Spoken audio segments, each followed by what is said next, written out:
doing my last video discussion, or my first video discussion, but my last discussion post, hopefully, talking about the student teaching, which was an incredibly valuable experience. And when combined with the EdTPA, it was a lot to manage, but was probably a good culminating experience.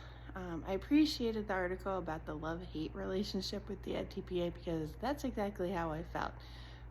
It was a lot to deal with, but I feel a lot more confident knowing that I got a good score on it, even though I didn't really need it. It was just a good boost to confirm that my pedagogy is on the right track. I am extremely relieved it's over.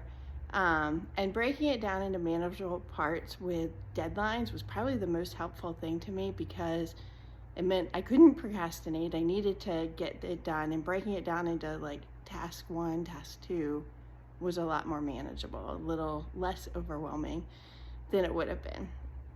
The other thing that was helpful was watching the videos, because then that also led to other videos that I found helpful.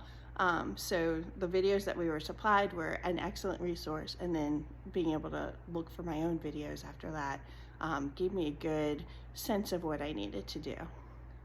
Connecting the assessments to lesson objectives and then evaluating both individuals and the whole class in general was a helpful experience.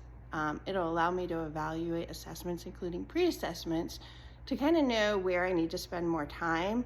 It'll help me dictate instruction for the students, especially pre-assessments. Knowing where they already are doing something well on or already know something means I can allot more time to another concept, a different concept, or maybe if they're struggling on something else, it means I can spend more time on that thing and less on the one that they're comfortable with. But from student teaching, I also found that a lot of teachers have their year planned out, and so there's not a lot of wiggle room. So being able to evaluate assessments and pre-assessments in general is going to be more useful in knowing how to tailor instruction. The other thing was working on time management and classroom management had the biggest impacts on my life. Classroom management is something I'm going to continue to work on. That may have been my biggest struggle, but I have definitely learned things from it, things that went well, things that didn't went well. And time management was my other one. My host teacher suggested using timers to help me keep track of where I was in my lesson. And I didn't go to the second, but at least it gave me a general idea of where I was in my lesson, where I wanted to be, how much time was left.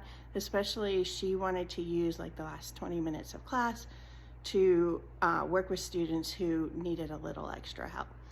I do feel prepared to lead my own classroom now. And like I said, those two things, time management and classroom management, are going to be the things that I did learn a lot from, but also could continue to tweak. My host teacher said content or student teaching is not as much about content as it is about learning how to manage all the other little things that go along with teaching, and how to organize and be efficient with those things.